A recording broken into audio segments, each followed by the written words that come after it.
Have you ever caught yourself pausing in the midst of a busy day, wondering if everything in your life, from the biggest turning points to the smallest coincidences, has already been written out somewhere in the universe, waiting for you to catch up?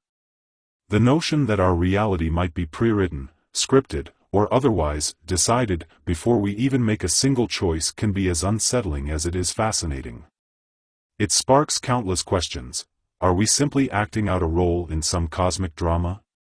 Do we truly have the power to shape our destinies, or is free will just an elaborate illusion that lets us feel in control? This concept, often wrapped in ideas like destiny, fate, determinism, and even simulation theory, has captured humanity's imagination for thousands of years. From ancient mythologies that spoke of gods weaving the threads of life, to modern scientific inquiries into time, causality, and quantum mechanics, the question hovers on the outskirts of our everyday awareness. Is it possible that everything is already written, in some form, from our first breath to our last, including every triumph, tragedy, and trivial moment in between? Regardless of how absurd or profound such ideas seem, they continue to provoke deep reflection and endless debate.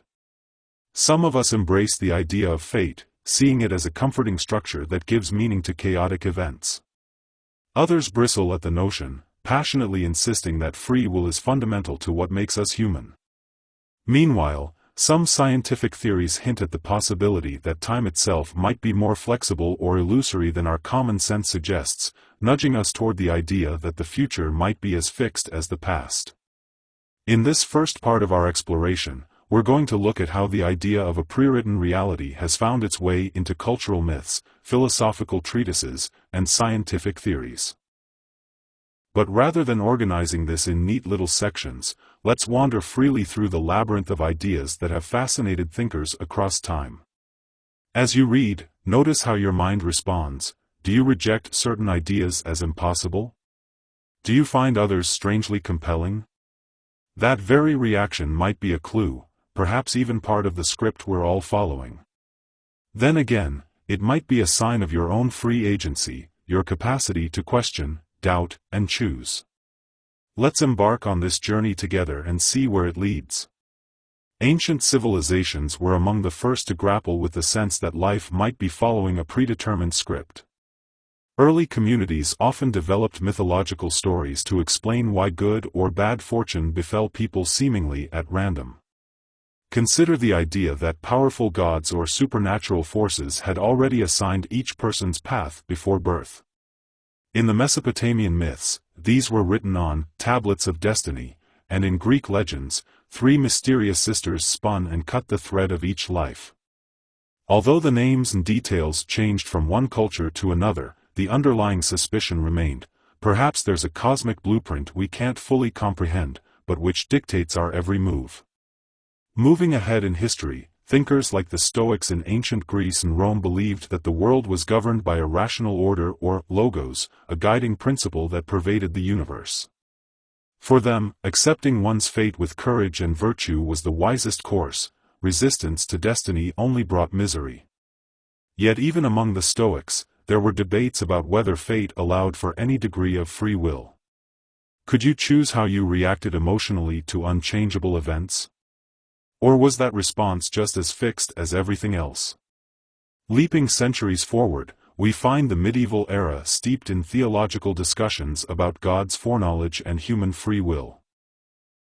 If an all-knowing deity already knows every detail of our future, does that mean our choices are set in stone? Theologians wrestled tirelessly with this conundrum, offering nuanced distinctions between divine foreknowledge and predestination, and whether knowledge of an event necessarily causes it to happen. These debates continue in various forms today, not only in religious contexts but also in philosophical circles exploring the nature of time and causality. In more recent times, scientific theories have both bolstered and challenged the idea of a pre-written reality.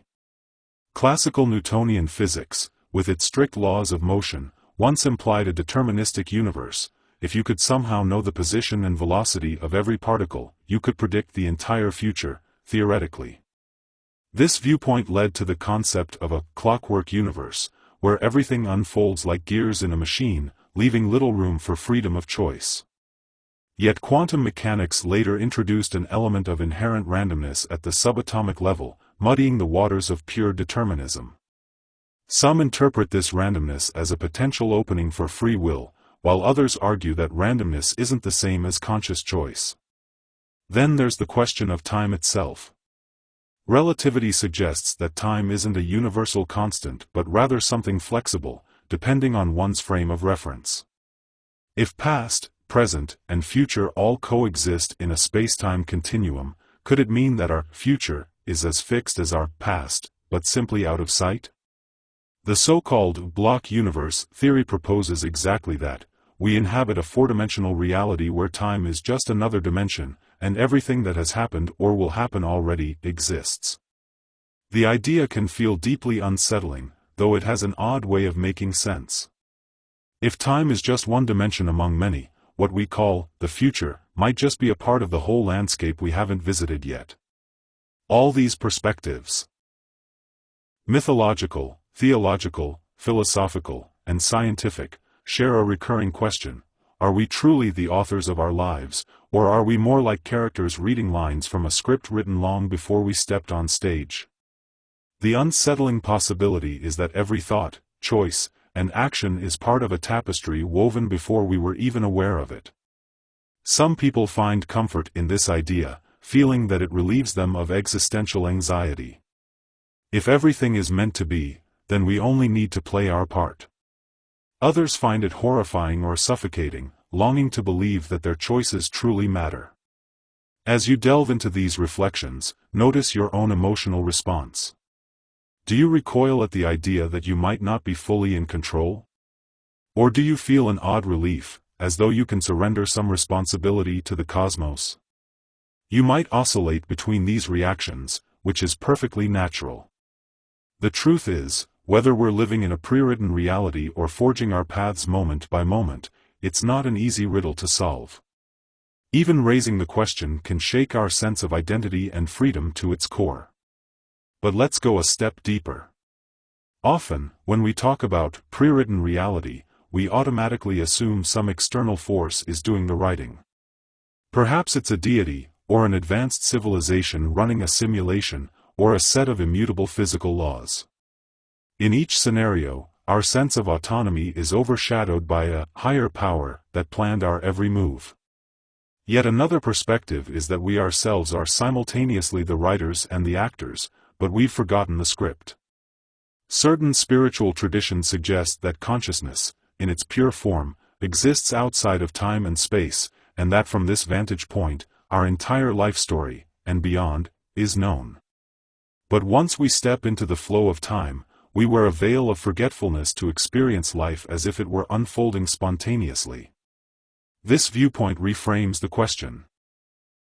Maybe reality is pre-written only from the perspective of the eternal self, but as we move through the linear experience of time, we appear to make choices. In that sense, free will and determinism might coexist in ways we can't fully grasp from our human vantage point. Imagine you wrote a novel and then dove into the pages, becoming one of your own characters, forgetting that you were the author. From the outside, the novel is complete. From the inside, every moment feels like an open choice. Philosophical traditions such as Advaita Vedanta or certain interpretations of Buddhism sometimes hint at this idea.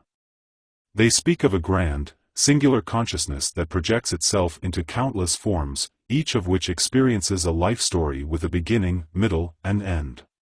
At the deepest level, all these stories are contained within a timeless awareness.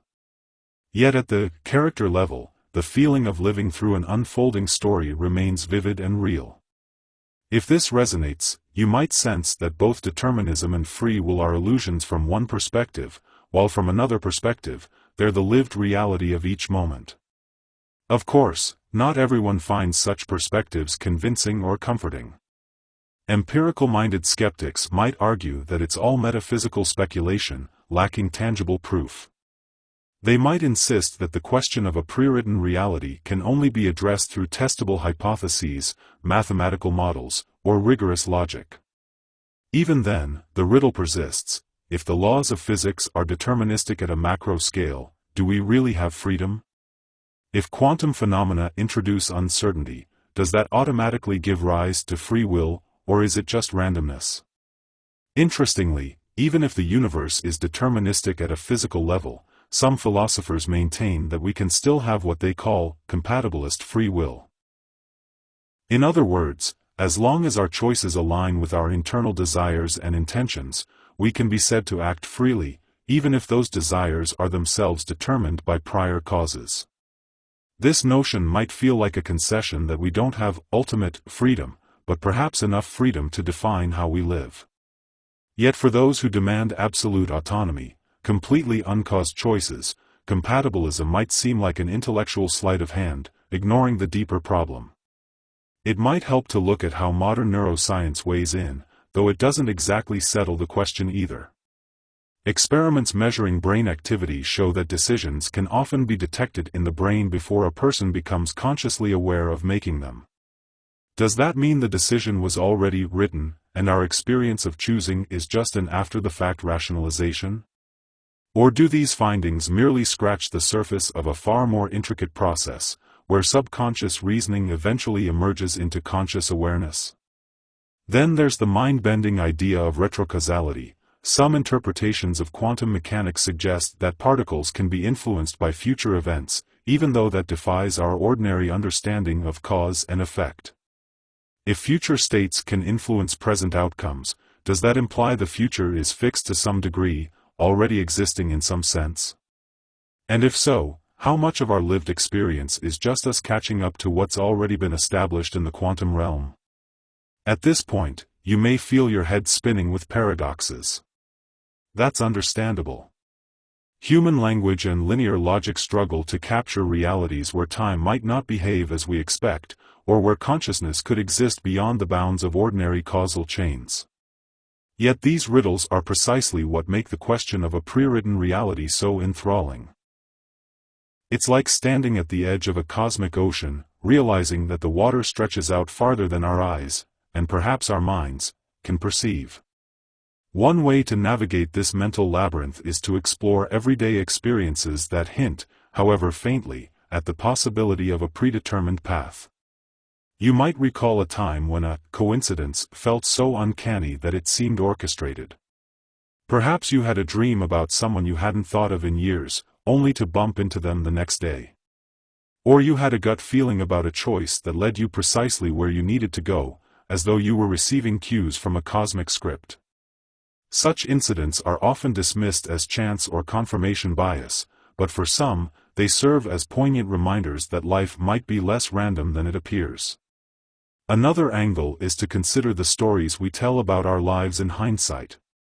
Often, we craft a narrative that makes sense of the seemingly disconnected events that shaped us. We say, if I hadn't missed that train, I would never have met my partner, or losing that job was the best thing that ever happened to me. It led me to my true calling. Are we simply imposing a narrative framework after the fact, or is the narrative revealing an underlying coherence that was there all along?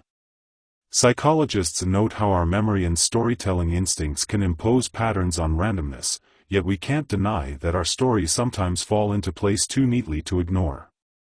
Conversely, there are moments when the world feels deeply random, even cruel. Tragedies happen without rhyme or reason. Natural disasters, sudden illnesses, heartbreaking losses. If there is a script, it can sometimes appear cruel or indifferent. Do we chalk this up to cosmic mystery, or do we conclude there is no higher order at all?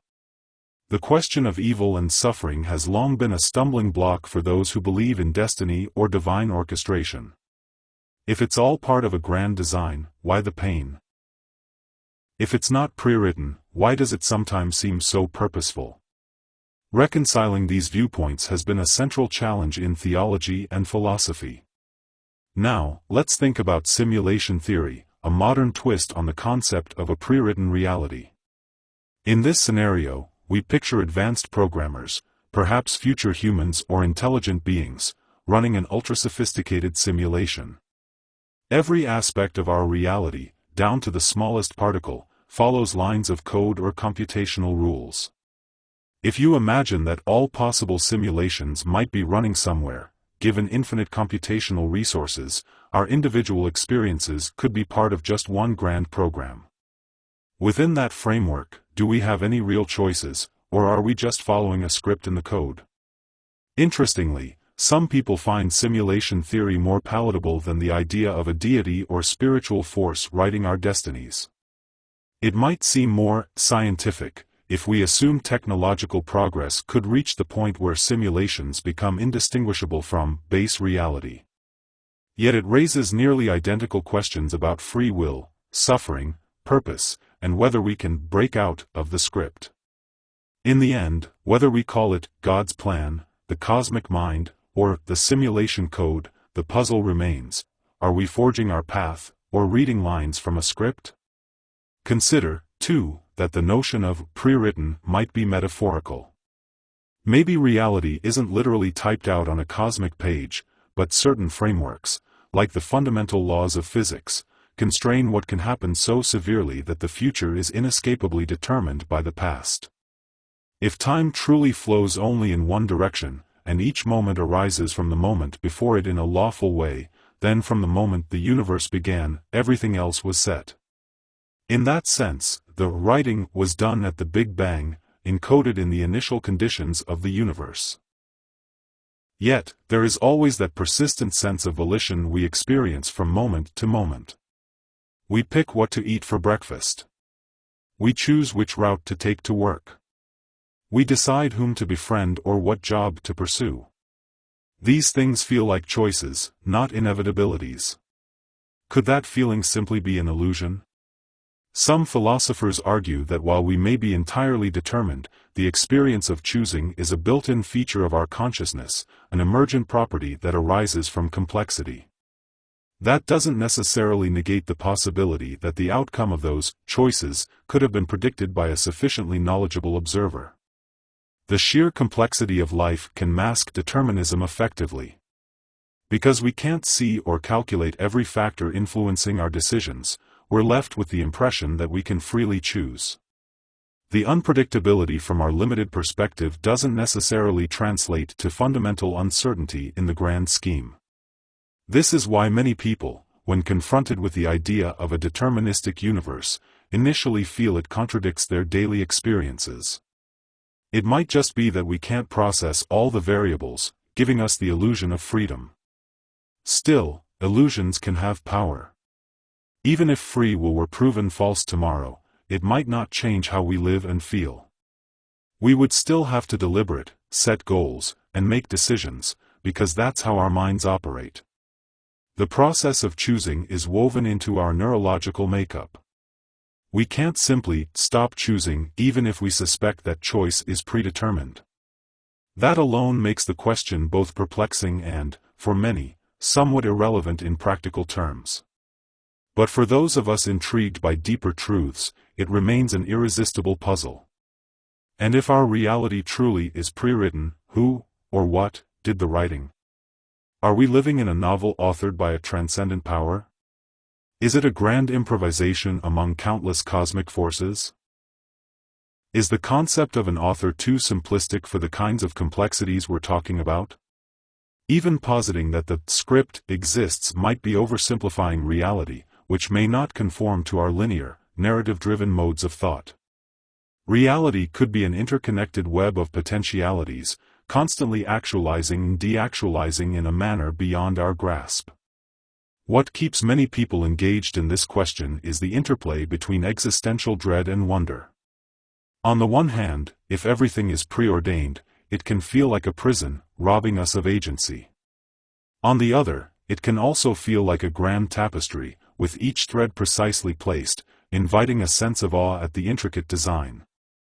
Some individuals are exhilarated by the idea that they're part of something bigger, that there's a hidden meaning behind each twist and turn of their life story. Others feel suffocated, as if they're cogs in a machine, powerless to effect real change. One could argue that both reactions are narratives we superimpose on whatever the underlying reality is. Whether or not it's pre-written, we might still choose, or be compelled, to interpret our experiences in ways that either empower or disempower us. In other words, Perhaps the deeper question isn't strictly about predestination versus free will, but about how our beliefs about these concepts shape our emotional lives, relationships, and sense of purpose. Interestingly, some spiritual philosophies suggest that what truly matters is not whether reality is pre-written, but how we cultivate awareness of the present moment. They argue that as we deepen our mindfulness, we might move beyond the duality of determinism versus free will, experiencing life in a way that transcends those categories. In this view, the question itself might be a trap of the mind, a puzzle that arises only when we're too identified with thoughts and the linear progression of time. By existing fully in the now, we might discover a more spacious kind of freedom that doesn't depend on whether the script is set. At the same time, an evolutionary biologist might remind us that our sense of free will could be an adaptation, a useful illusion that helped our ancestors navigate complex social environments. If you believe you have control, you're more likely to take proactive steps and survive. In that sense, perhaps the very feeling of, "I choose this," is a beneficial trait that natural selection favored, regardless of whether it corresponds to a metaphysical truth. In day-to-day life, we often switch between different interpretations. Sometimes we feel fated, sometimes free. You might say, everything happens for a reason, one day, and the next day you might lament the sheer randomness of an unexpected event. These shifting perspectives reflect the complexity of our minds, which can't be pinned down to one rigid view for long.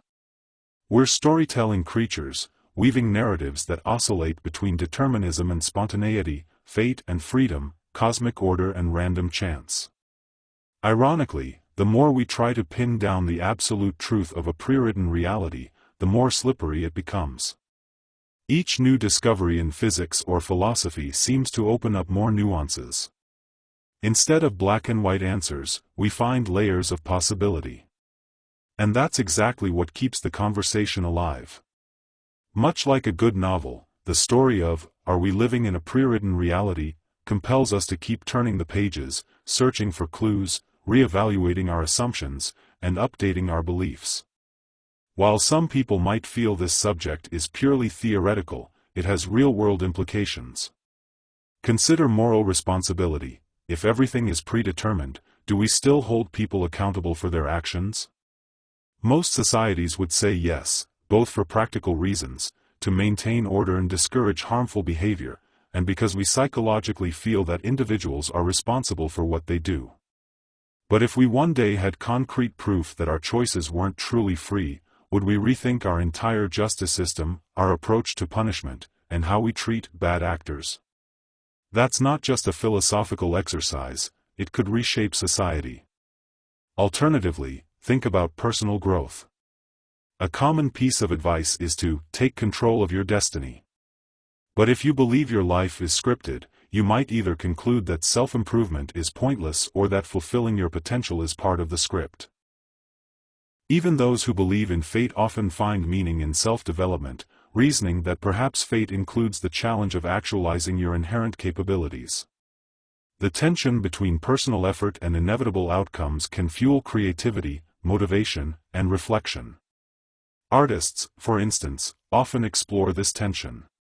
Novelists and playwrights create characters whose destinies are predetermined by the author, yet those characters resonate with audiences precisely because they seem to make real choices. We empathize with them, cry for them, root for them, and in the process, experience a microcosm of our own existential questions. Perhaps that's why narratives about fate, like Oedipus, Macbeth, or even modern science fiction epics, captivate us so much. They remind us of the fragility of free will, the power of destiny, and the heartbreaking beauty of life's twists and turns. In your own life, you might notice how you fluctuate between feeling guided and feeling lost. Sometimes, circumstances line up so perfectly that it's hard not to suspect there's a plan. Other times, chaos reigns, and you feel like a tiny leaf tossed by the wind. Those moments can awaken a yearning for a deeper sense of meaning or control. Whether you find comfort in believing the universe has a script or in believing you write your story day by day, the important thing might be the quality of presence you bring to each moment. After all, even if everything is determined, it doesn't negate the wonder of living through each scene in vivid detail, forging relationships, learning from mistakes, and striving for what matters to you. In that sense, some might argue that the practical stance to take is to live as if we have free will. It can be more empowering and more aligned with our subjective experience. But there's also an elegant humility in acknowledging forces beyond our control, call them fate, destiny, or simply the constraints of reality. Balancing these two perspectives might be the key to a psychologically and spiritually healthy life. Yet that balance is tricky. Lean too much toward fate, and you risk passivity. Lean too much toward free will, and you might carry an unbearable burden of responsibility for everything that happens. As you continue reflecting on these ideas, notice how your viewpoint shifts. Each piece of evidence or reasoning might tip the scales one way or another, but maybe the scales never settle completely. That's the beauty and the frustration of deep philosophical inquiry. We might never find a definitive answer to whether reality is pre-written, but the search itself can illuminate how we relate to existence, to ourselves, and to others.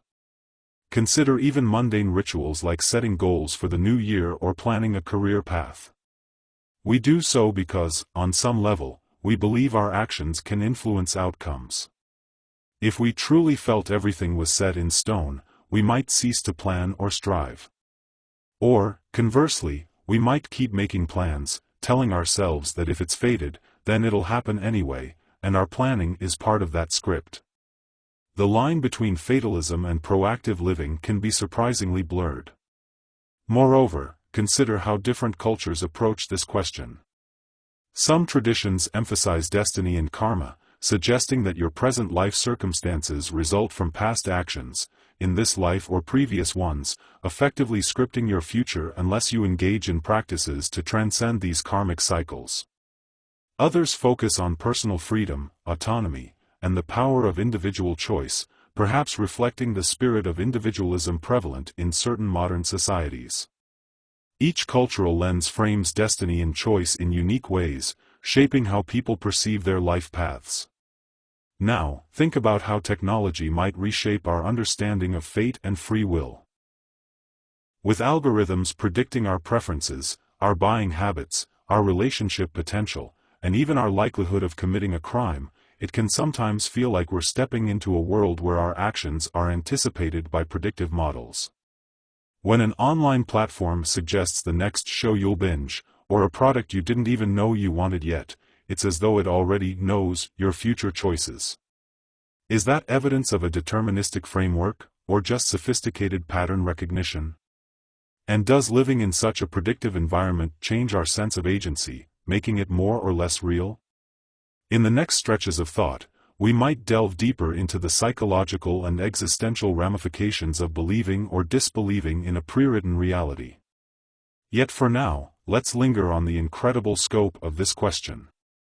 It touches on everything from the earliest human myths to the frontier of quantum physics, from personal identity to collective cultural beliefs, from ethics to aesthetics, and from daily decisions to the fate of the entire cosmos. If ever there was a big question, this is surely one of the biggest. We can't be sure if we'll ever find an ultimate resolution. Some things might remain unknown or unknowable, given the limitations of the human mind and the tools at our disposal. But in pondering the possibility that we might be living in a pre-written reality, we open ourselves to a vast array of insights, intellectual, emotional, and spiritual. Whether we end up concluding that free will is an illusion, or that destiny is a comforting myth, or that the truth lies somewhere in between or beyond, we emerge from the inquiry a bit more aware of the mysteries that underlie our existence. If you're feeling a sense of awe, dread, curiosity, or a mix of all three, that's a sign you're engaging meaningfully with the question. Perhaps the greatest gift of this inquiry is that it humbles us. In a universe that might be far more intricate than we ever imagined, our best stance might be one of openness, open to learning, growing, and adapting our perspectives as we uncover more pieces of the puzzle. We remain protagonists in our own stories, whether or not those stories were drafted eons ago. And perhaps that's the paradox. the more we discover about the potential for determinism or predestination, the more deeply we realize that the lived reality of choice and experience can't be reduced to a simple formula. This sense of paradox can feel unsettling, but it can also be strangely liberating. We don't have to solve the riddle once and for all to find meaning in our choices or to appreciate the synchronicities and serendipities that spice up our lives. We can, in a way, hold the tension of not knowing, and let that tension sharpen our attention to the present moment. Sometimes, not having all the answers is precisely what makes life so rich and poignant. And that, in itself, might be part of the script, if indeed there is one. Or it might be our own creative adaptation, unscripted, alive in every breath. The curiosity that pulls us into these explorations may be a clue that we carry the seeds of both free will and cosmic inevitability within us, swirling in a dance that we can sense but not fully define. If that feels too poetic, remember that poetry often arises where logic falters, grappling with truths too large for straightforward explanation. In the dialogues to come, we'll continue roaming through these overlapping terrains of myth, philosophy, science, and personal experience, discovering how each perspective adds to the kaleidoscopic view of our potential predestination. For now, let's let the question linger in the air: are you living out a script, or are you improvising every step? The answer, if it can be found, might lie in the very next moment, or in the timeless fabric of a universe that is, itself, a profound mystery. Sometimes, it helps to look at how our everyday language reveals our hidden assumptions about fate and free will. Think about the phrases we use: "it was meant to be," "that was in the cards," or "you create your own destiny." These idioms slip into casual conversation, hinting at deeper convictions. Even people who outwardly reject the idea of fate may catch themselves saying, "everything happens for a reason," when seeking comfort during hardships. The tension between destiny and choice is woven into our cultural fabric in subtle ways, reflecting an age-old ambivalence that lives on in our modern dialogues. We might also notice how popular culture, movies, novels, music, continually returns to these themes. From grand science fiction epics about time travel and parallel universes, to romantic comedies that hinge on love at first sight, stories about destiny draw us in. They suggest that some invisible thread connects certain people, events, or outcomes. Or, in a starkly different tone, dystopian tales warn us about a future locked in place by oppressive systems, advanced technology, or authoritarian regimes, leaving individuals powerless to change their fates. This duality in our storytelling mirrors our own inner conflicts about the nature of freedom and control. As you move through your day, you might find it enlightening to track when the idea of fate creeps into your thoughts. Do you attribute a certain success to your own hard work, or do you secretly sense a guiding hand that led you to that opportunity? When you encounter a setback, do you feel it's unfair, or do you resign yourself to the notion that maybe it's part of a grander plan? These momentary reflections can serve as windows into your deeper beliefs, beliefs you might not even realize you hold. Yet, regardless of whether you consider yourself a believer in destiny or not, there is an undeniable allure to the thought that our stories might have meaning beyond what we can see. Part of that allure is tied to our longing for coherence. Human beings are pattern-seeking creatures, and a scripted reality can satisfy our desire for narrative structure in a seemingly chaotic world. We like to imagine that somewhere, somehow, there's a purposeful thread connecting the seemingly random patches of our lives. It can be comforting to believe that even our tragedies might serve some higher or hidden purpose, ultimately leading to growth or insight. But comfort is only one side of this conversation. An equally powerful motivator is our fear of meaninglessness. If life is truly random, if there is no script, no overseeing intelligence or plan, then the joys and sorrows we experience might just be accidental, empty of any grand significance. This can be a disturbing thought. Many philosophical existentialists grappled with this precise dread, suggesting that since there is no inherent meaning, we must create our own. For some, that creative process is an act of radical freedom. We define ourselves and the purpose of our lives. For others, it can feel like a heavy burden, a sense of being cast adrift in an uncaring universe. Paradoxically, a deterministic view can sometimes alleviate that burden, making some individuals feel that they are part of an inevitable cosmic story. At least then, you're not at fault for the randomness, it's all destined. There's a certain relief in attributing one's circumstances to a larger design, be it divine, cosmic, or computational. Then again, the shadow side of that relief is the nagging question of responsibility. If everything is determined, what happens to moral or ethical accountability?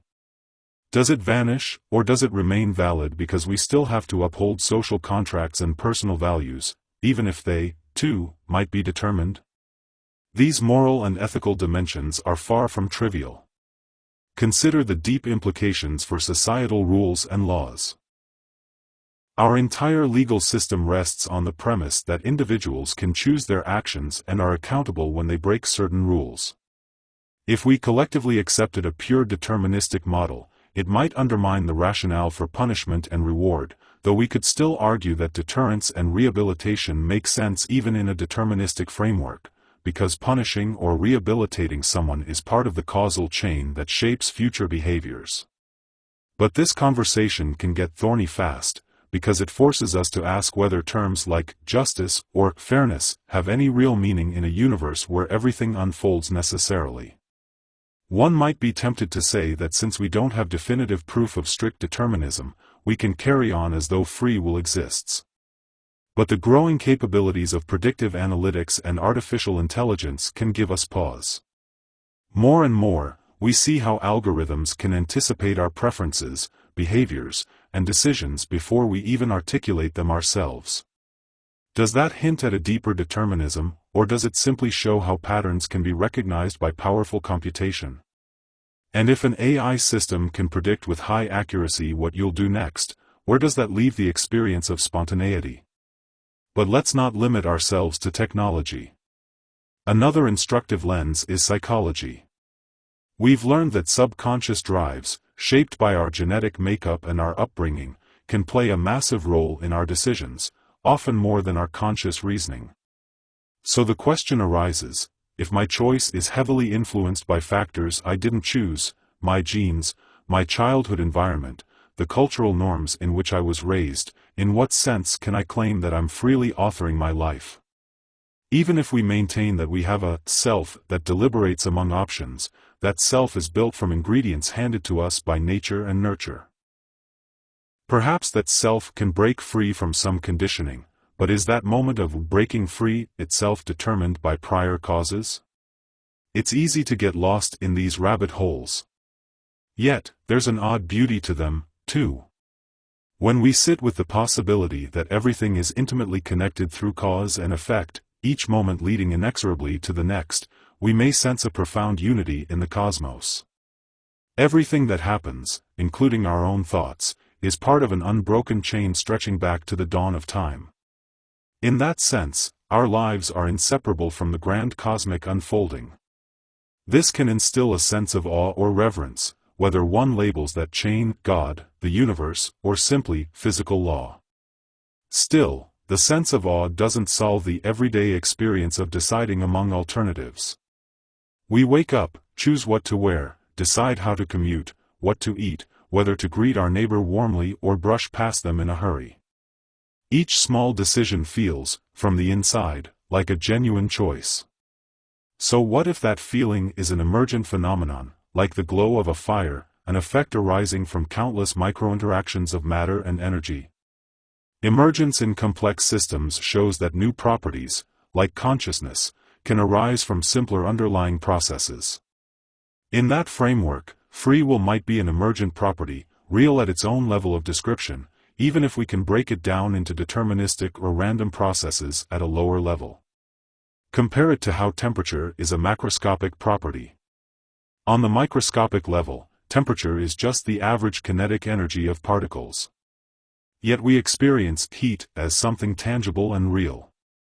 Similarly, consciousness and free will might be emergent qualities that don't exist at the level of electrons and quarks but become meaningful at the level of the human mind. Does that make them illusions, or simply phenomena that operate at a different scale? At some point, one might wonder if there's any practical distinction between living in a reality that's fully pre-written and one in which we have free will but make choices that, in retrospect, look like part of a larger pattern. The lived experience can be nearly identical. We still celebrate achievements, grieve losses, strive for goals, and reflect on whether we're doing the right thing. Determinism or not, we are still moral and emotional beings. Arguably, the question becomes more about whether you find solace or disturbance in the notion of a cosmic script. Some people meditate on fate as a means of transcending anxiety. I can't control everything, so I surrender. Others use free will as a mantra for empowerment. I shape my destiny with each decision. If we dig even deeper, we encounter mystical or altered states of consciousness where time can appear fluid, cyclical, or non-existent. People who have undergone profound meditative experiences, psychedelic journeys, or near-death experiences sometimes report that past, present, and future blur together in a timeless now. In such states, the idea of a pre-written reality might lose its conventional meaning because the linear progression we rely on to conceive of pre-written dissolves. Instead of seeing a script laid out from beginning to end, one might feel reality unfolding in a single eternal moment. From that vantage point, the question of predestination versus free will might be a moot point, two sides of the same coin in a realm beyond time. Of course, those are subjective, often ineffable experiences, and not everyone finds them credible as sources of universal truth. Yet they do expand our sense of possibility. If time is not strictly linear, or if our ordinary perceptions of time are incomplete, then statements about before and after might be illusions. Could it be that we're both determined and free in ways that defy ordinary language? Alternatively, consider how certain mythologies approached this dilemma through paradoxical stories. Take the Greek myth of Oedipus, the king doomed to fulfill a prophecy that he would kill his father and marry his mother. His every attempt to avert this fate ironically draws him closer to it. The myth highlights the self-fulfilling quality of fate. You try to escape it, and in doing so, you seal your destiny.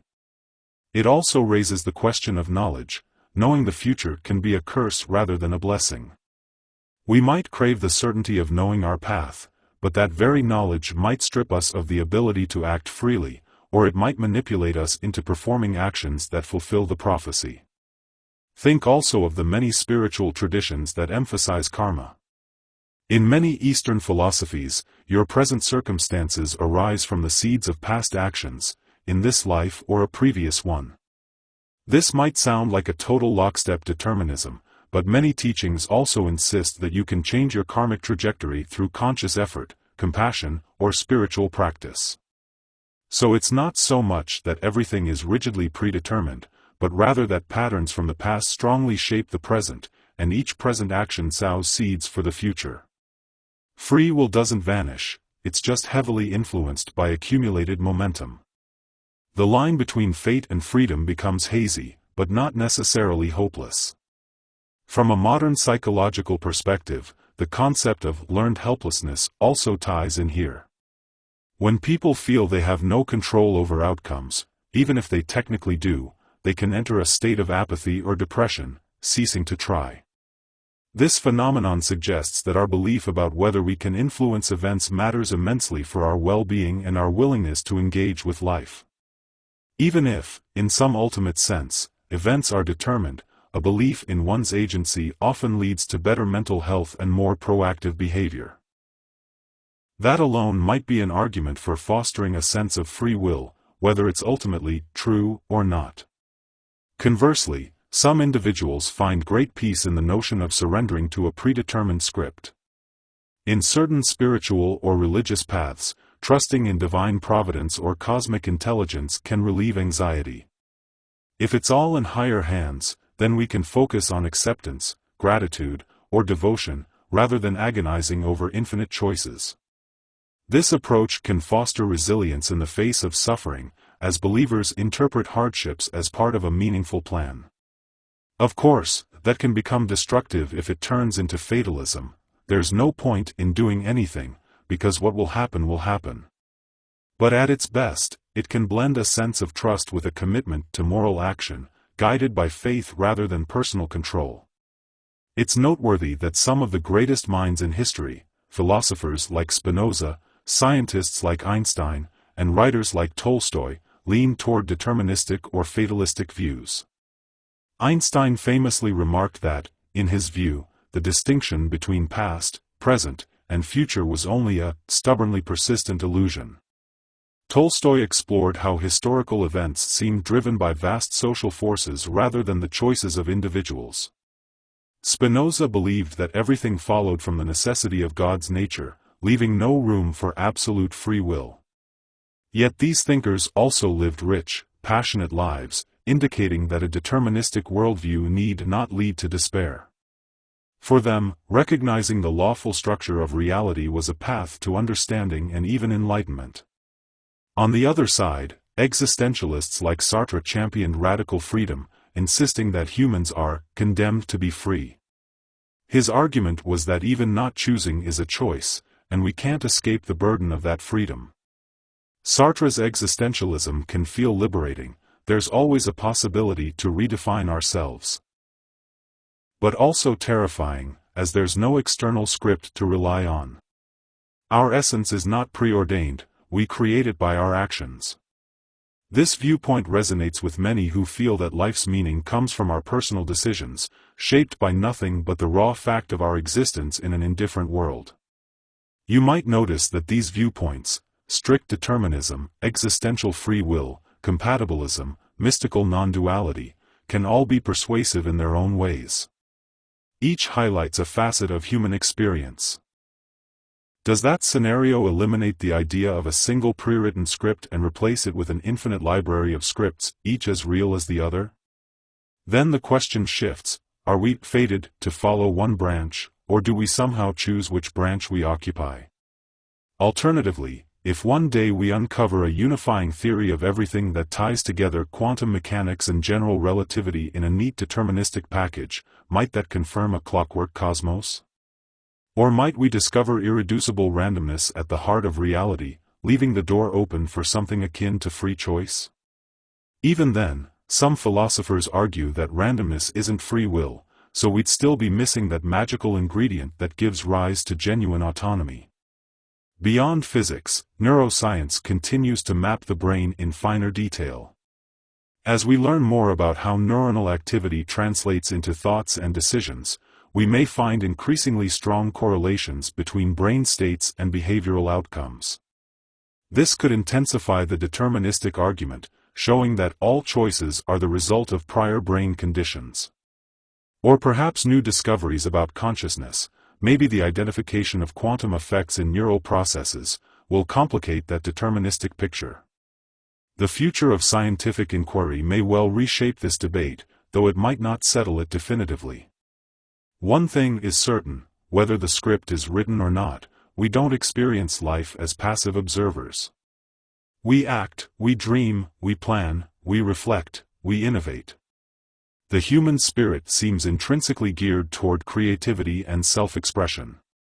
That creative impulse could be seen as a direct refutation of a rigidly pre-written fate. Or it could be that our creativity is simply one more function of the cosmos, built into the grand design, like a tree that can only grow in certain shapes, yet still appears spontaneous. Perhaps the ultimate irony is that we can't prove either side with absolute certainty. We can't step outside the universe, or outside our minds, to see the entire script, if it exists, nor can we confidently assert that there's a definitive moment where we generate entirely new causal chains unbound by prior events. But that might be exactly what keeps us engaged. The tension is fruitful. It spurs us to contemplate, to question, and to expand our horizons of thought and experience. In daily life, we might oscillate between these perspectives without noticing. When things go well, we might say, I made the right choice at the right time. When they go poorly, we might shrug, it just wasn't meant to be. Or vice versa, some prefer to claim total credit for successes and attribute failures to fate, while others do the opposite. These little mental maneuvers can be seen as coping mechanisms, ways to navigate the emotional ups and downs of existence. We console ourselves with destiny when we feel powerless, and we claim free will when we want empowerment. Perhaps both are valid in their own way.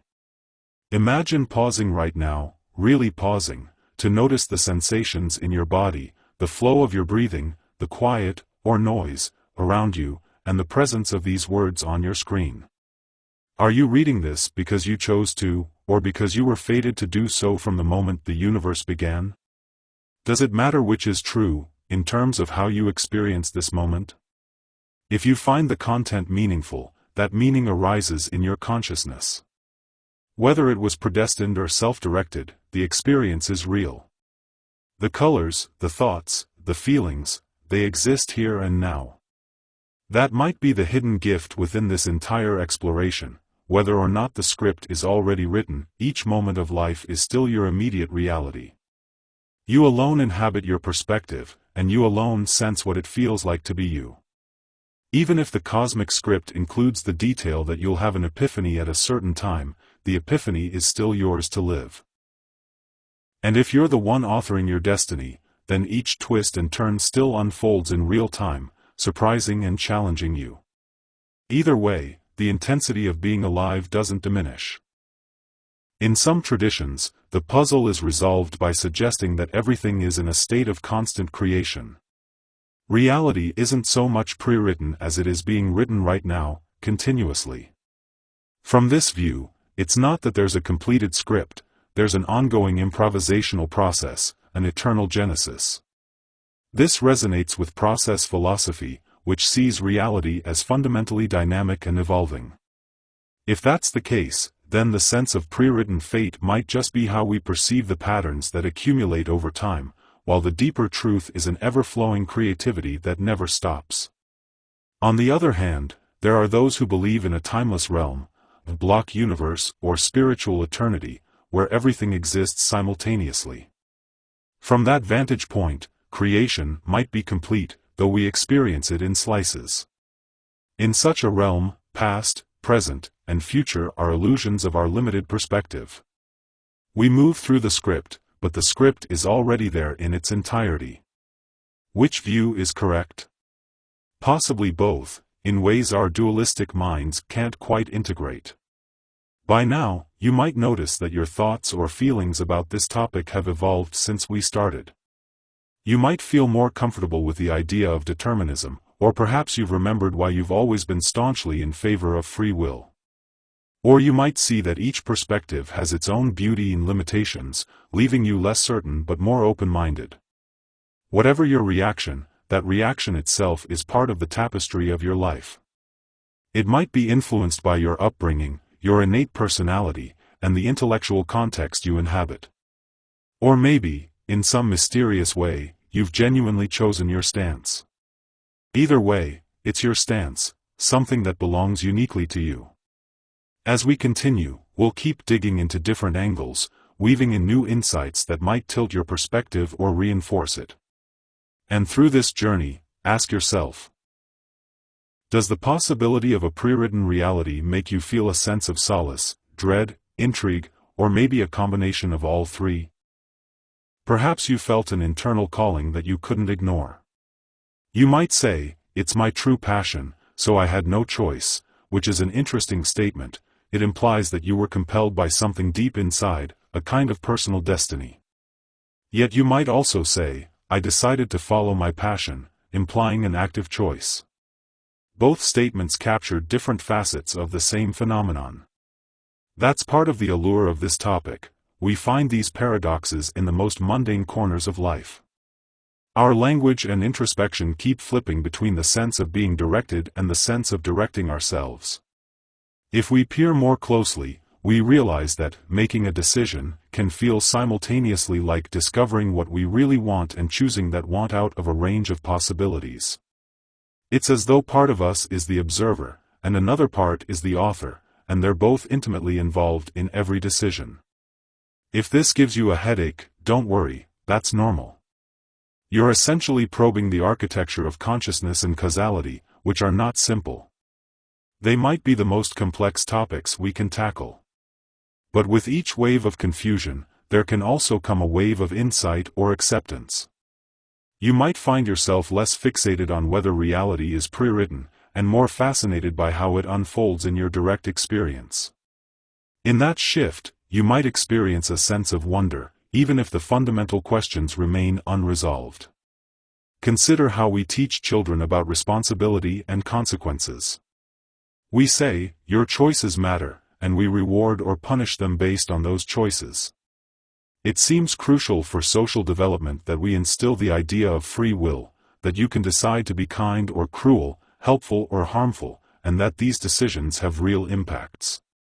If we told children from the start that everything was predetermined, we might see them resigned to passivity or blame fate for their actions. So from a purely pragmatic standpoint, societies reinforce the belief in free will because it encourages accountability and moral behavior. Yet, many spiritual and philosophical traditions also remind us that not everything is within our control.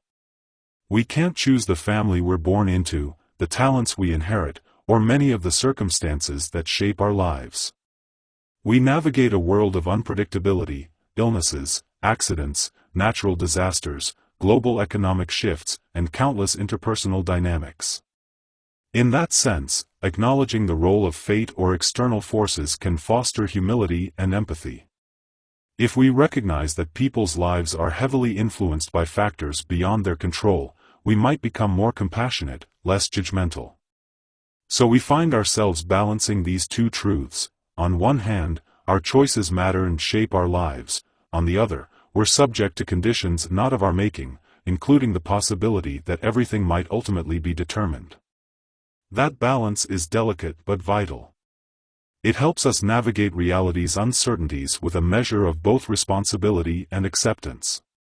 Perhaps the question isn't so much, is it all predetermined, but how do we live well, given the interplay of determination and freedom in our experience? As you let these thoughts ripple through your mind, notice any subtle shifts in your perspective. Maybe you start to see that the puzzle itself is generative, it spawns introspection, creativity, and sometimes even spiritual insight. Regardless of whether it has a final answer, the question is valuable because it pushes us to examine the underpinnings of our beliefs, emotions, and actions. This process of examination can be transformative in its own right, leading you to reconsider how you approach choices, how you interpret coincidences, and how you make sense of life's big turning points. Does it mean that eventually you'll settle on a definitive conclusion? Perhaps not. Many people find themselves oscillating between viewpoints throughout their lives, or arriving at a stance that's comfortable yet open to revision. Some adopt a perspective like, "I believe in practical free will for day-to-day life, but I also believe that on a cosmic scale, things might be determined by laws we don't fully understand." Others might say, "I don't know, and that's fine. I'll just do my best." Still others find refuge in a spiritual or philosophical path that transcends the dichotomy altogether. Wherever you land, or if you keep journeying without landing, these reflections can enrich your experience of being alive. They remind us that beneath our routines and habits lies a profound mystery. Whether that mystery is the clockwork of a deterministic universe, the radical openness of existential freedom, or a tapestry blending both, it underscores the sheer wonder of consciousness and existence itself. And wonder is a powerful lens through which to see the world, one that can transform ordinary moments into glimpses of the extraordinary. In continuing this deep dive, we'll explore more corners of this labyrinth, touching on how different thinkers, cultures, and scientific paradigms grapple with the notion of a pre-written reality. We'll see how technology, personal growth, spirituality, and ethics all interact with this puzzle, creating a tapestry of ideas that may nudge your mind in unexpected directions. Whether you find yourself leaning towards fate or freedom, or a bewildering mix of both, rest assured that you're in good company. Humanity has wrestled with these questions for millennia, and likely will for millennia to come. So let's keep going, holding on to curiosity as our compass. After all, if the reality we're in truly is a grand script, perhaps curiosity is one of the story's main drivers, urging us to turn the page. And if we're genuinely free to write our own narrative, curiosity fuels the creativity that brings new chapters into being. Either way, curiosity remains a guiding light, illuminating the path as we venture further into the unknown. Consider the role that synchronicities, or meaningful coincidences, play in fueling the suspicion that our lives might be following a hidden script. Nearly everyone has experienced the uncanny feeling of, wow, that couldn't just be chance, when events line up so perfectly that they seem orchestrated by an invisible hand. You think of a friend you haven't heard from in years, and they suddenly text you. You're pondering a big life decision, and out of nowhere you see a billboard that appears to offer a cryptic yet relevant message. Many of us brush these off as random happenstance, but others interpret them as glimpses behind the curtain of existence, hints that there's more going on than we can readily explain. Even the most skeptical minds can get rattled by a well-timed synchronicity. Some chalk it up to confirmation bias. We notice coincidences that affirm our hopes or beliefs and ignore all the mundane data points that don't. Others lean toward a mystical explanation, perhaps the universe, or some transcendent intelligence, places signs on our path just when we need guidance or reassurance. And then there are those who say synchronicities are part of a pre-written plan, an arrangement of events so exact that certain coincidences are bound to happen to convey the message that we're not entirely in control. Whichever way you lean, coincidences have a potent psychological impact, making you wonder if life is more orchestrated than it appears. Another dimension to this conversation is our relationship with time, especially our memory and our anticipation of what's to come. Memory itself is a tricky phenomenon. We tend to reshape memories in light of our current feelings and knowledge. The mind is not a perfect recorder but rather a fluid storyteller. This flexibility can sometimes make past events seem more meaningful than they might have been at the time, retrospectively crafting a narrative that looks predestined. We think, of course I ended up in this career. I loved building things as a kid, or I always knew I'd settle in this particular city, conveniently overlooking all the other roads we might have taken. In weaving our life story, we might be imposing a sense of destiny on what was, at the time, just one option among many. Our anticipation of the future can also shape how we see fate. If you're convinced you're destined for something, a certain job, a specific relationship, a personal achievement, you might unconsciously steer your life toward making that outcome more likely. Psychologists would say you're engaging in self-fulfilling prophecy or employing the power of expectation. From another perspective, you might be aligning with your destined path. These explanations aren't necessarily at odds. One uses the language of psychology, and the other, the language of fate. Both aim to describe the same phenomenon, an internal conviction that transforms into an external reality. It can be both uplifting and unnerving to realize how much our own beliefs might co-author the lives we lead. If that's the case, it may blur the boundary between fate and free will. Perhaps we are partially writing our destiny via our beliefs, yet those beliefs might feel like they come from a deeper, predetermined sense of calling. So, does that deeper calling come from within us, or is it imposed by a script that was already laid out? Round and round we go. The question persists, morphing from philosophical speculation to a lived experience that's difficult to pin down with certainty. Another intriguing angle is how various cultural and religious traditions handle prophecy. From oracles in ancient Greece to biblical prophets, there has long been a notion that certain individuals can perceive or foresee future events. If prophecy is legitimate, it implies that the future is, in some sense, already there to be perceived or revealed. But people who claim prophetic gifts often say the future they see is conditional, subject to change if certain actions are taken or avoided. So we get a hybrid scenario. Some events might be locked in, while others remain open-ended, dependent on human choice or divine will. As with many aspects of this subject, there's no single consensus, and each tradition offers its own nuanced interpretation. You might also reflect on the phenomenon of déjà vu, those fleeting moments when you feel certain you've already experienced a present moment in the past. Rational explanations point to neurological misfires that scramble the brain's sense of time, but the subjective feeling can be powerful, even eerie. People sometimes interpret déjà vu as a sign they're on the right path, as if their life is unfolding according to a script they've glimpsed before. Whether it's a meaningful glitch in the matrix or just a quirk of memory, déjà vu can temporarily yank us out of our assumption that time flows forward in a strict, linear way. Alongside these more esoteric elements, it's valuable to remember that the bulk of our daily life runs on habit and routine. We get up, go about our day, deal with obligations, and settle into predictable rhythms. These habits can create a sense that our lives are on autopilot, leaving us to wonder how much conscious choice we really exercise. If you reflect on the past week, how many of your actions were novel, open choices versus habitual responses to recurring situations?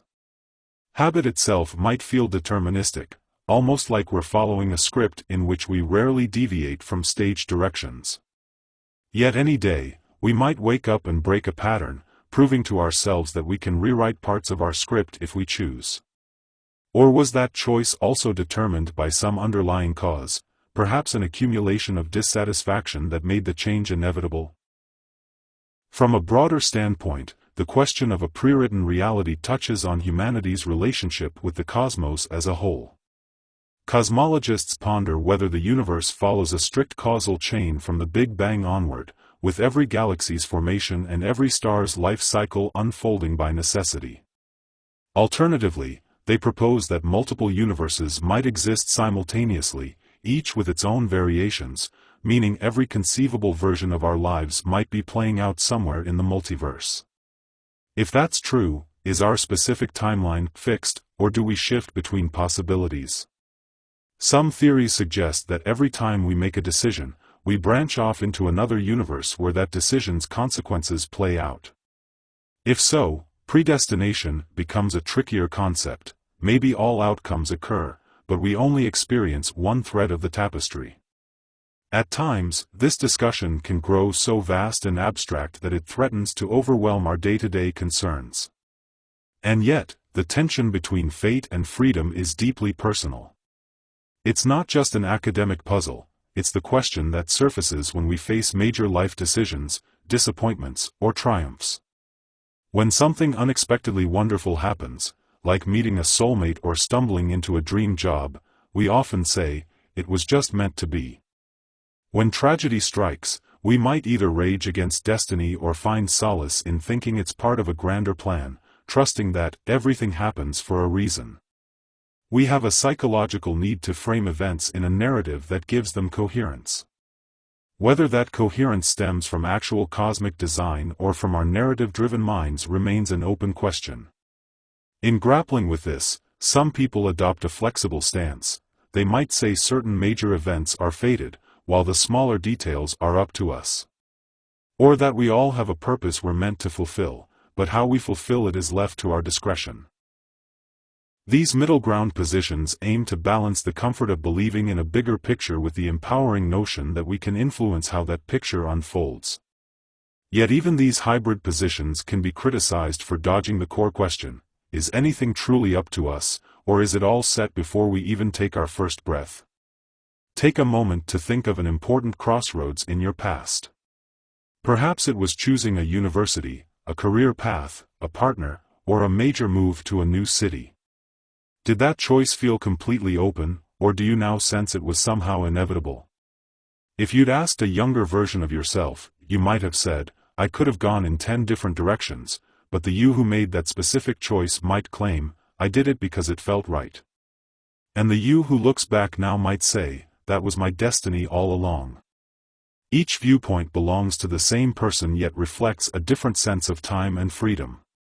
We can't easily disentangle which perspective is the truest, because each arises from a distinct psychological vantage point. Interestingly, certain contemporary debates about artificial intelligence mirror our own struggle with fate and freedom.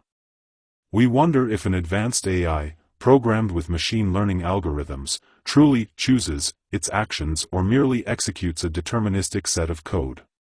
When an AI produces creative output, say a poem, a painting, or a strategy that surprises its human designers, we may ask if it's exercising free will. Are we, similarly, just biological machines running a deterministic, or at best probabilistic, program shaped by evolution and environment? This analogy can be both enlightening and chilling. If we see parallels between how AI operates and how humans behave, we might question the uniqueness of human autonomy. Or we might argue that consciousness is what sets us apart, if indeed consciousness does something more than just process inputs and outputs. But then we wade into the murky territory of what consciousness is, and whether it emerges naturally from complex systems like the brain or requires something more mysterious. If consciousness is a product of physical processes, does that enforce determinism? If it arises from some non-physical dimension, could that dimension be where genuine free will resides? Even if we accept that consciousness grants free will, we still face the puzzle of how it interacts with the physical world. Is there a special interface where consciousness can alter brain states independently of deterministic causality? That's a question that continues to stump philosophers of mind. Many propose that if consciousness can intervene in the chain of cause and effect, it would violate the known laws of physics, which might be why some are skeptical that free will exists in any literal sense. Others argue we simply haven't integrated consciousness into our physical theories yet, so we might need to expand our understanding of natural law. For those who find these quandaries too abstract, it may be easier to stay grounded in the lived experience. Day to day, we behave as if we have choices. We deliberate, weigh pros and cons, and sometimes change our minds. That subjective sense of deliberation feels profoundly real. There's an interior dimension to it that can't be easily dismissed. And for most people, that's sufficient evidence to carry on with the conviction that we're at least somewhat free agents. Whether or not a cosmic blueprint underlies every step is a matter that may never be fully resolved, but the practical utility of feeling free often outweighs the intellectual pull of determinism. Yet every so often, we brush against the boundaries of what we can or can't change, and a whisper of fate drifts into our consciousness.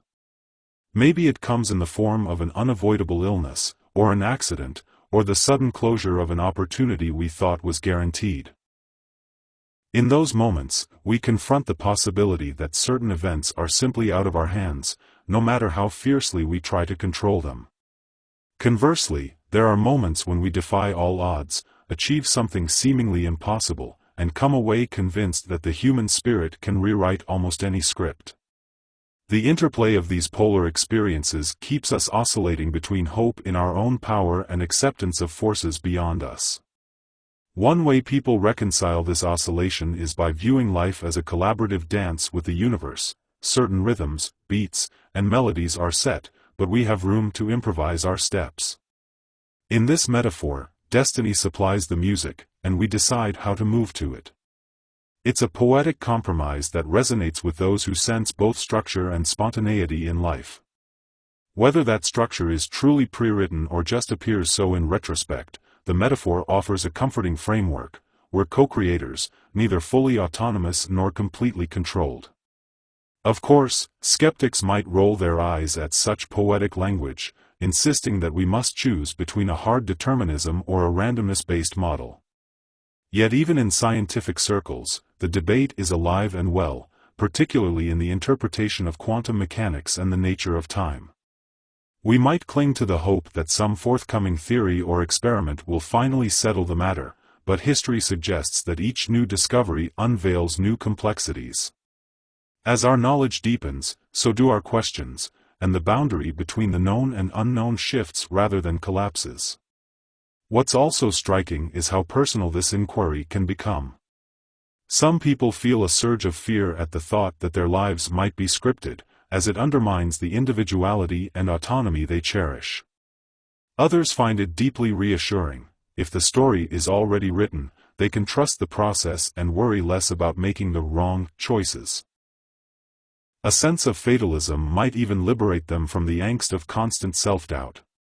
In that sense, our emotional temperament influences which side of the debate we gravitate toward. The intellectually minded might prefer logic and empirical data, but underneath we all have emotional leanings that color how we interpret that data. And so, we circle back to that fundamental question: does it matter, on a day-to-day basis, whether our reality is pre-written or not? For many, the answer is yes, because our stance shapes our sense of moral responsibility, our approach to life's challenges, and our capacity for hope. For others, the answer might be no. They might reason that even if everything's determined, we still experience life as though we're making choices, so we may as well keep doing so. Perhaps the deeper takeaway is that the process of wrestling with this question can expand our self-awareness and empathy. If we accept that people's actions might be influenced by factors beyond their control, maybe we become less judgmental. If we also accept that personal effort plays a role, we stay motivated to improve ourselves and the world around us. In this way, the debate can lead to a richer, more nuanced approach to living. Rather than choosing a hard and fast position, we might learn to embrace the paradox, that life feels both determined and open, both scripted and improvised. We might question whether our standard notions of causality even capture the full picture. In many spiritual traditions, paradox is seen not as a flaw but as a gateway to deeper truths. The mind struggles with contradiction, but sometimes that very struggle births a more expansive understanding. One parallel is the concept of yin and yang in Chinese philosophy. They represent opposing forces that also depend on one another to form a harmonious whole. If destiny represents the fixed side of reality, and free will represents the flexible side, perhaps they're not in conflict so much as in dynamic interplay. Without some structure, we'd be lost in chaos; without some freedom, we'd be prisoners of inevitability. The tension between them keeps the dance of life vibrant.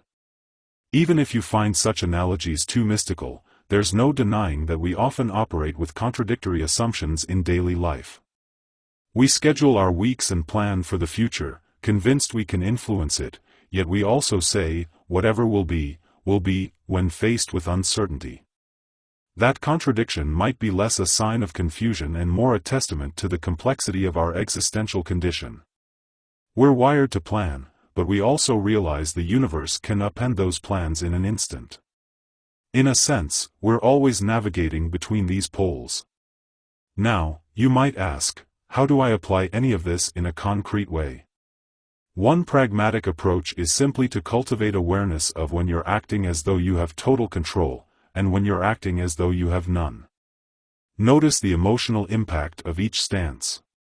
If believing in complete control causes you anxiety or perfectionism, maybe it's helpful to release some of that burden and accept the role of fate. If believing in total predestination makes you feel helpless or lethargic, perhaps focusing on the choices you can make, even small ones, reignites your sense of agency. This flexible approach uses the fate-free will debate as a psychological tool rather than a rigid doctrine. Meanwhile, the universe remains vast, mysterious, and largely uncharted by human comprehension. We might send probes into distant space, unravel genetic codes, and develop advanced computing, yet the question of whether everything is ultimately pre-written persists because it cuts to the heart of what it means to be conscious beings. It's not just about the external world. It's about the intersection of that world with our inner life. That intersection is where meaning arises, where stories are formed, and where we confront the awe-inspiring possibility that our existence might be part of something infinitely larger than we can grasp. Some people interpret that something larger, in theological terms, seeing God or gods as the authors of the cosmic story. Others invoke metaphysical principles like the Akashic Records, a supposed repository of all events, past, present, and future.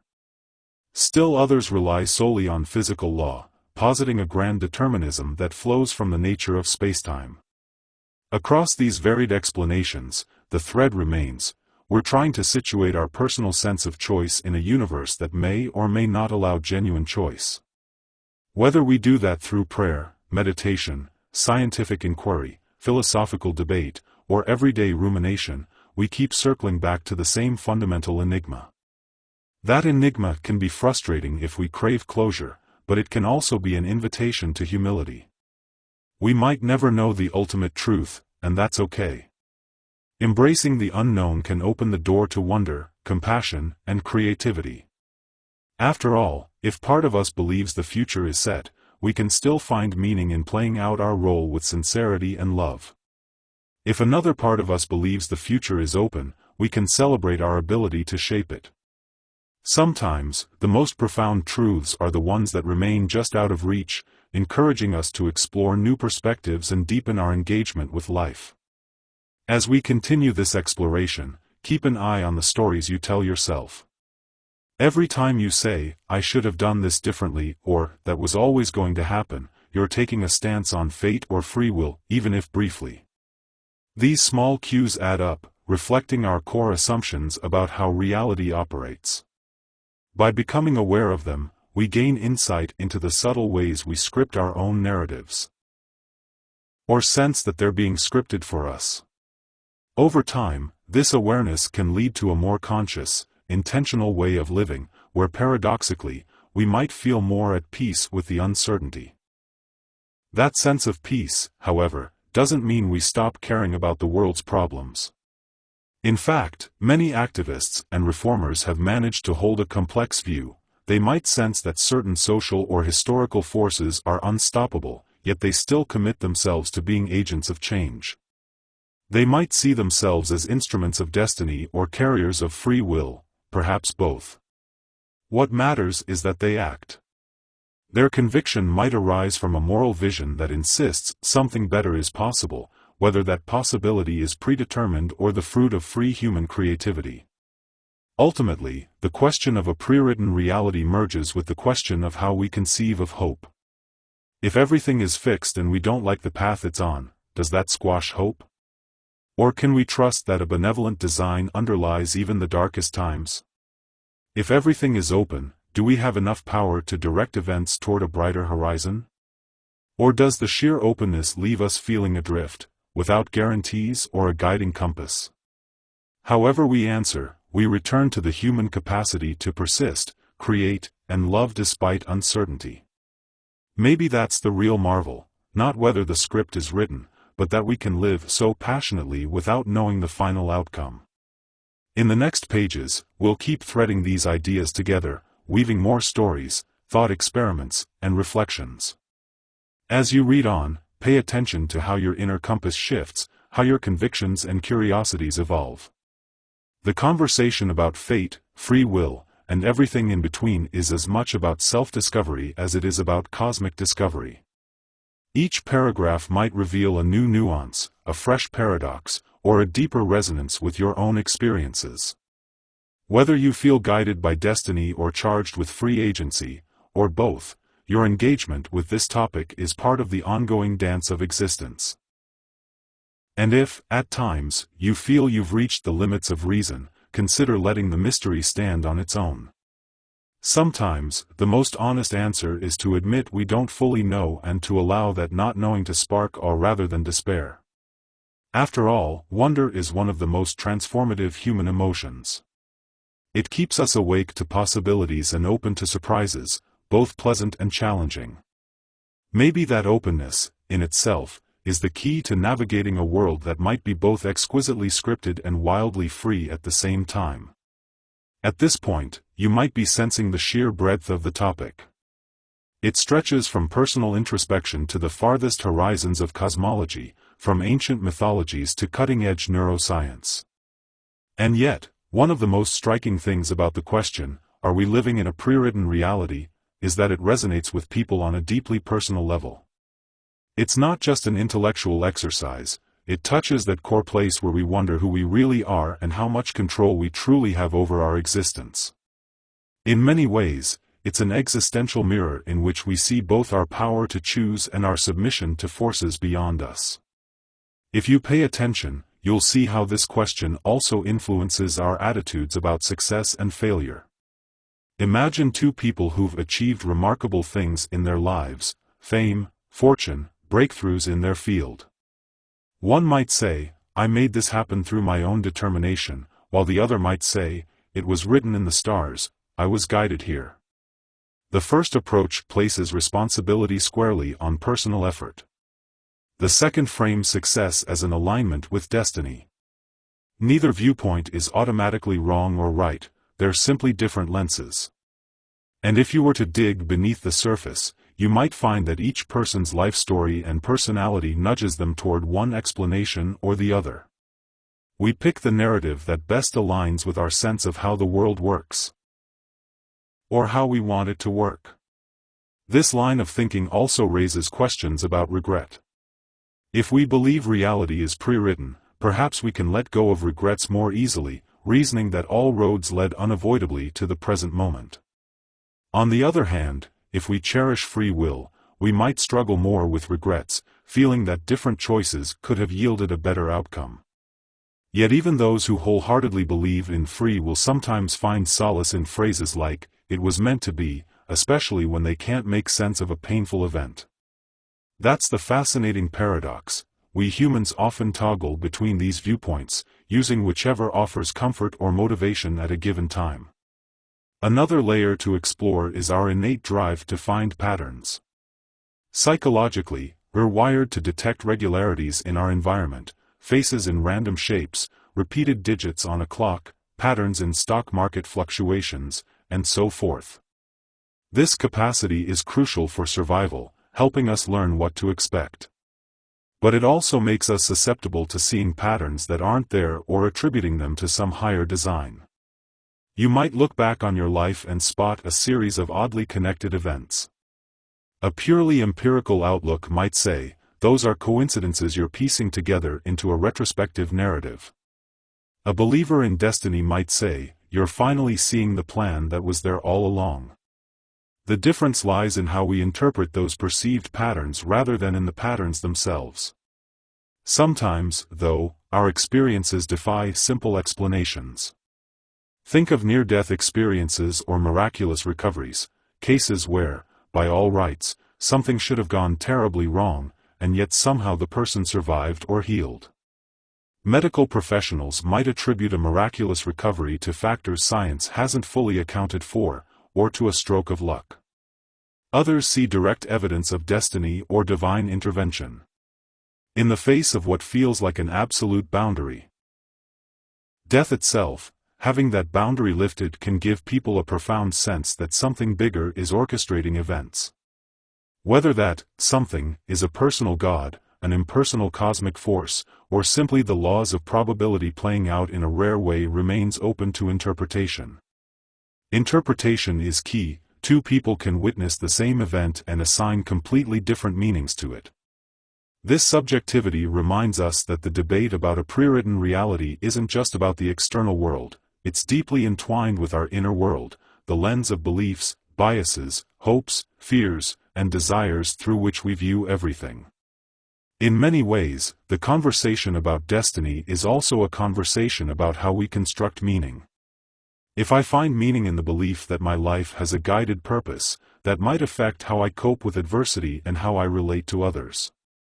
If you find meaning in the belief that you chart your own course, you might respond differently to challenges, relishing the thought that your actions can alter your fate. There's also a social component to all of this. Cultures differ in how they frame fate and freedom. In more collectivist societies, people might see life as shaped by social obligations, ancestral heritage, or spiritual traditions, leaving less room for the idea of individual free will. In highly individualistic societies, the ethos of pulling yourself up by your bootstraps often reigns, reinforcing the idea that you can make or break your destiny through personal effort. The tension between these cultural outlooks can cause misunderstanding when people from different backgrounds share their perspectives on responsibility, success, or failure. Then there's the psychological concept of locus of control, which refers to whether you generally feel that life events are within your control, an internal locus, or shaped by external factors, an external locus. People with an internal locus of control often behave as though free will is not just real but pivotal to their identity. They take initiative, believe they can influence outcomes, and often become successful in fields that reward perseverance. Those with an external locus of control lean towards seeing outcomes as governed by luck, destiny, or other people's actions. Interestingly, both extremes can be maladaptive if taken too far. Someone who believes everything is under their control might fall into blame and guilt when things go wrong, whereas someone who believes in none of their own control might slip into passivity or despair. A healthy balance often involves recognizing that we do have the power to shape certain aspects of our lives while acknowledging that larger forces also play a role.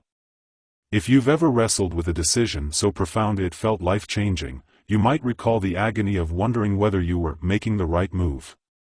That agony, strangely enough, seems to assume that there is a right move, some best possible outcome or a path you're meant to follow. Otherwise, we wouldn't agonize, we just pick something and move on. Our anxiety often stems from a desire to align ourselves with the best or fated path, even if we don't consciously believe in fate. We feel there must be some optimum scenario, and we dread missing it. This phenomenon could be seen as a psychological echo of the idea that the script has an ideal storyline. Yet the possibility remains that there might be no single correct storyline, just multiple paths, each with different outcomes and lessons. Sometimes, though, it feels as if a path chooses us. Unexpected opportunities appear, or life events force us to pivot, and we end up saying, "I never thought I'd do this, but here I am." In hindsight, it can feel like destiny, as though we were nudged onto a path for which we were somehow uniquely suited. These moments can be exhilarating or frightening, depending on how ready we are to embrace change. They challenge our sense of control, reminding us that much of life unfolds beyond our conscious planning. Whether that unfolding is random or guided, we can't always tell. But it does highlight how often we find ourselves adapting to circumstances rather than creating them from scratch.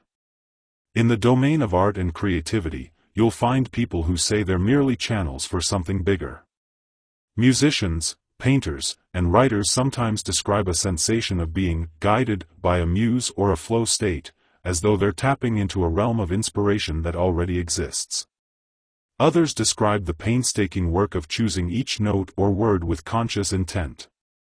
Both describe valid creative processes, yet one sounds more like receiving a script from beyond, while the other sounds more like forging an original path.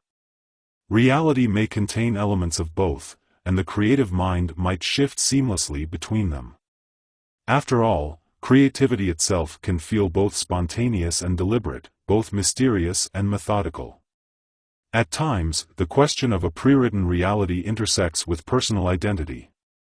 Are we essentially the same person we were in childhood, destined to unfold into who we become as adults? Or do we reinvent ourselves, forging new identities through conscious reinvention? The psychological concept of the narrative self suggests that we define who we are through the stories we tell about our lives. In doing so, we constantly revise our life's script. Yet we also have continuity, memories, traits, tendencies, that can feel like a predetermined scaffolding. We might see that scaffolding as fate or as simply the raw material upon which we build. Either way, it shapes our life's trajectory in tangible ways. On a more cosmic scale, some philosophers and scientists propose that the universe might be inherently purpose-driven, teleological. Meaning it's evolving towards certain ends, or that it simply is, without any overarching goal. If it's teleological, that hints at a sort of cosmic destiny. If it's not, then the script might just be a story we superimpose upon raw, impersonal processes. Yet even in a universe without intrinsic purpose, humans can create purpose for themselves.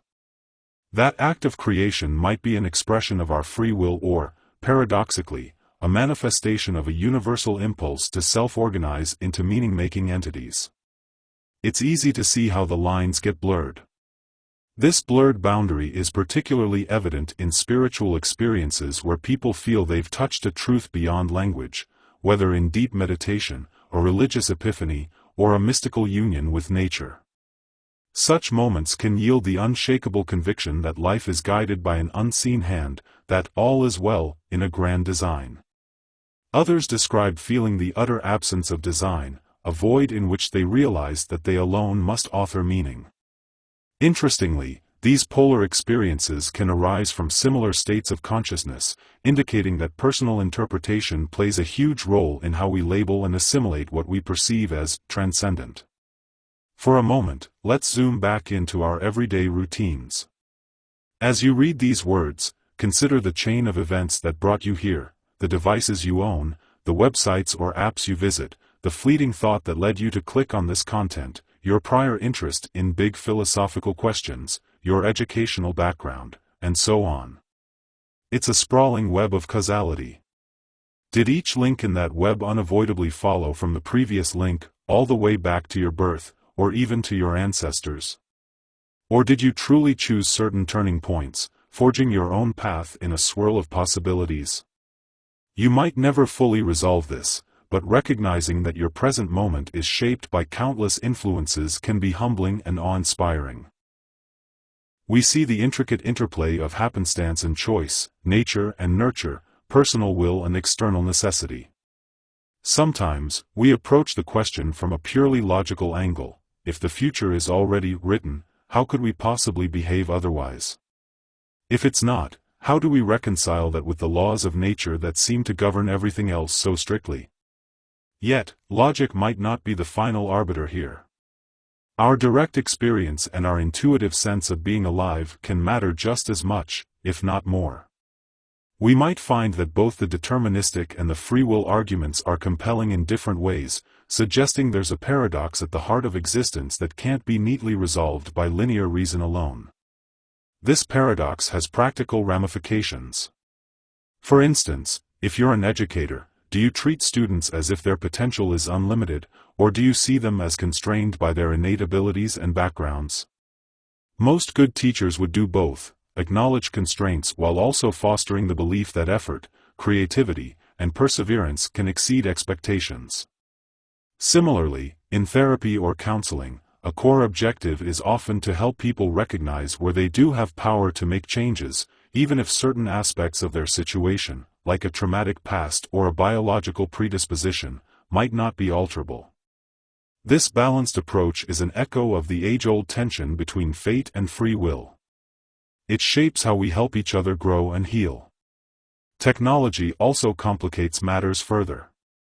As we develop AI systems that seem to predict our behavior with uncanny accuracy, some worry that these systems reduce us to predictable data points, implying our actions follow a set pattern.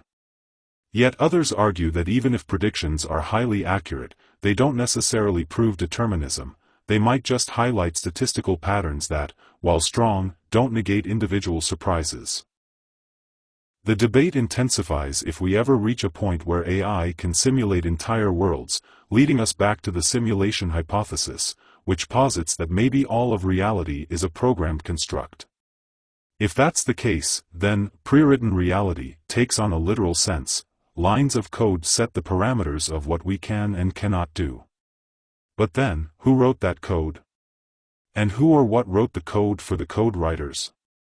Each answer births a new question, and we might find ourselves in an infinite regress of creators creating creators. In theological terms, this is akin to asking, if God made the universe, who made God? Whether we approach from a tech angle or a religious one, we circle back to the fundamental mystery of origins and ultimate authorship. Do we eventually reach a point where it's turtles all the way down, or does something, some primal force or being, simply exist without cause? From another angle, there's the possibility that linear questions about cause, effect, and authorship might not capture the reality of how time and creation work. Some speculate that everything unfolds in a vast, interconnected tapestry where cause and effect loop back on themselves, or where time is an emergent property rather than a base one. If so, the notion of a pre-written script might be too simplistic. Reality might be more like a self-composing symphony, constantly referencing earlier motifs while introducing new variations, never fully repeating itself yet still guided by hidden harmonies. In that sense, We might be participants in a grand improvisation that appears scripted from certain angles but is actually alive and evolving in ways our minds can't easily parse. Returning to the human scale, many of us find that personal growth involves accepting certain fated elements in our lives, like our upbringing, genetic predispositions, or past traumas, while also asserting our capacity to transform, adapt, and innovate. We learn to work within the constraints we can't escape, physical laws, economic realities, social structures, while discovering pockets of freedom where we can shape our destiny. This practical dance between fate and free will might actually be the closest we come to living an integrated answer. We don't need to claim absolute sovereignty over every detail of our fate, nor do we need to resign ourselves to pure passivity. Instead, we operate in that fertile space where constraints and choices meet, each influencing the other.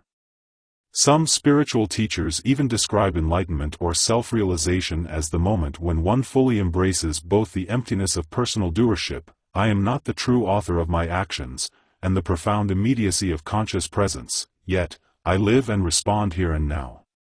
In such a state, paradoxically, one might feel completely at peace with whatever life brings, while still acting compassionately and purposefully.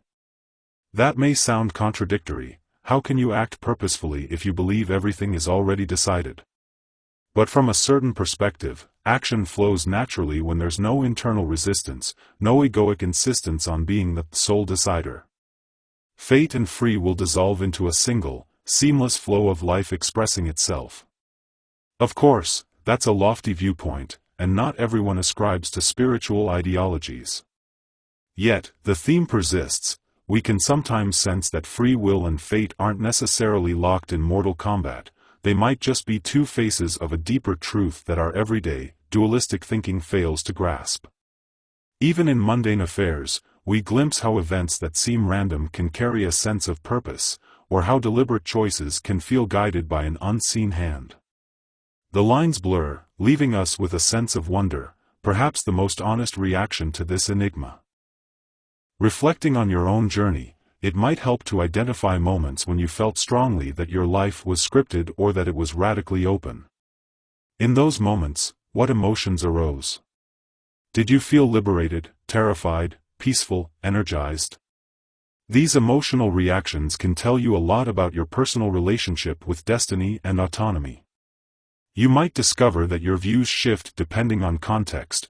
You might embrace destiny in romantic affairs, it was meant to be, but champion free will in career decisions, I made this happen with hard work.